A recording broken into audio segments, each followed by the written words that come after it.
What's up, everybody? Daredevil Born Again Season 1 has come to an end, and there's so much that we gotta talk about from this finale and the future for the show, so let's take our final trip, for now, to Hell's Kitchen.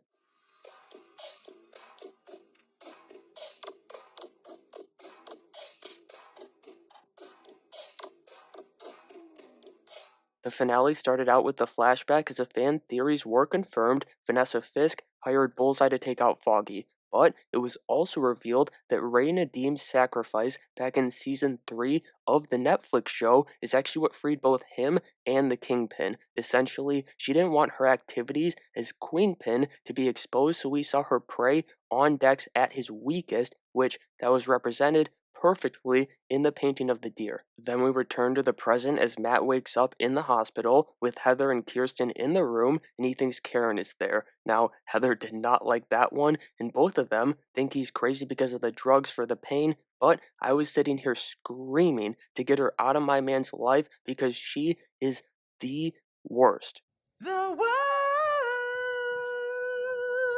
Anyway, John Ralphio and his comments to the side, to my surprise, Kingpin was actually proud of Vanessa for what she did, and I was totally convinced that it was going to ruin the couple, but he's all the way back now as the task force is fully unleashed and Buck is sent to finish off Mr. Murdoch because a dead hero is better than a live vigilante, and that line just hit so hard. But at the same time, Sheila, who I haven't been the biggest fan of throughout the season to be quite honest, served a great purpose here in the finale because she finally realizes she underestimated Fisk, which that alone has her questioning everything, but then Commissioner Gallo forces her hand and now she's complacent in the corruption simply so she can keep breathing. In the same sense, Matt dips out of the hospital the second he recognizes Buck's footsteps and arrives back at his place to find the one, the only Frank Castle waiting for him. That leads us to our first of a couple epic showdowns in this episode, and Frank is not happy, like I said he wouldn't be, about these cops using his logo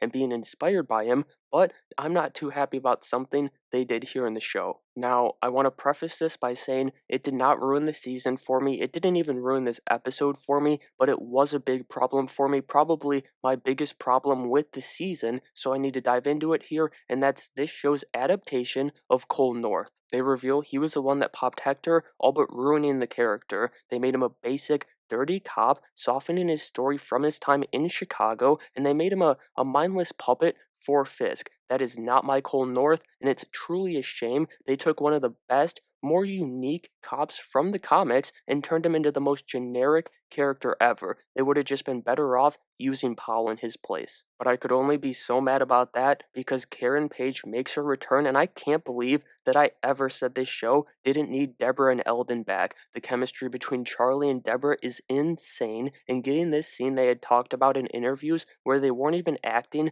but just reminiscing about the Netflix show and their time on that show was so special, even if all of it means Foggy truly is gone. They found his records of the case about Red Hook, and we learned that Fisk is trying to make his own city out of the Freeport. That's very similar to what he does in the comics when he's mayor. As I've explained before, he makes it so that there's a controlled chaos in the city that allows everything, including his empire, to thrive. That's why he can't have vigilantes, because he can't control who they go after and when they go after people, and that would ruin his plans. Which we see that immediately as the Punisher makes his way to Red Hook, and this was the best scene of the finale for me. He takes on the AVTF all by himself in a diabolical fight. Between the hatchet throw, the knife pistol combo, and the motherfucking dirty cops, this was pure insanity, and I got an extra 2 hours of it from John Bernthal with The Accountant 2 last night. It was amazing. But somehow, he wasn't the one doing the nastiest things this week as Mayor Kingpin gets rid of Commissioner Gallo in the grossest scene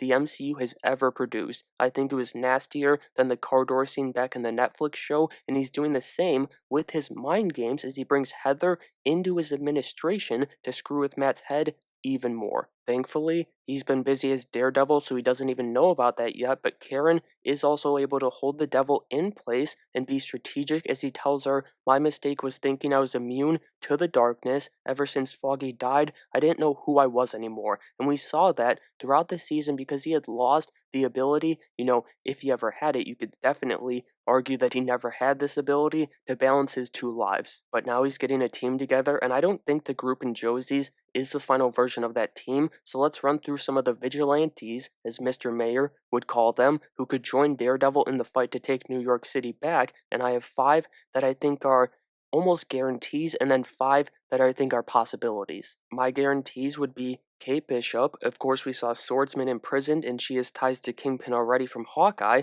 Then Jessica Jones and Luke Cage for the Defenders. Punisher, obviously returning after his escape from Red Hook, and then Moon Knight. That one might surprise you guys, but they can't keep Oscar Isaac on the sidelines forever, and I think this is a good place to bring him back, especially if Benson and Moorhead are back to direct. Then the possibilities are Iron Fist, another defender, but one I do hope to see recast. I'm sorry, Finn. Angela Del Toro is White Tiger, although she might just be too young still.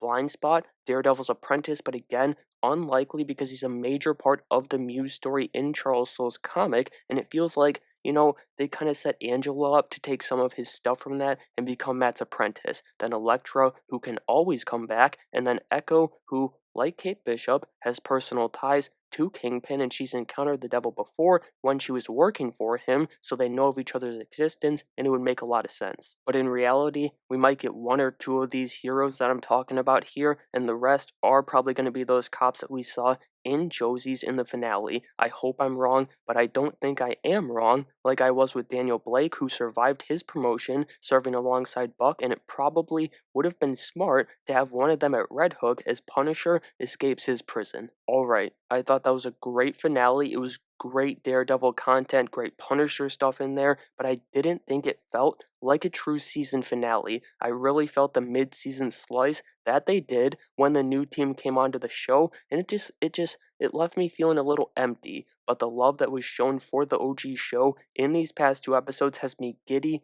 for season 2, and that Punisher special. Oh boy, Frank Castle is going to be fucking people up. But that's going to do it for my final breakdown of Daredevil Born Again Season 1. I want to know what you guys thought about the show, so drop your thoughts on the finale and the season as a whole down in the comments below, and make sure you have a great day.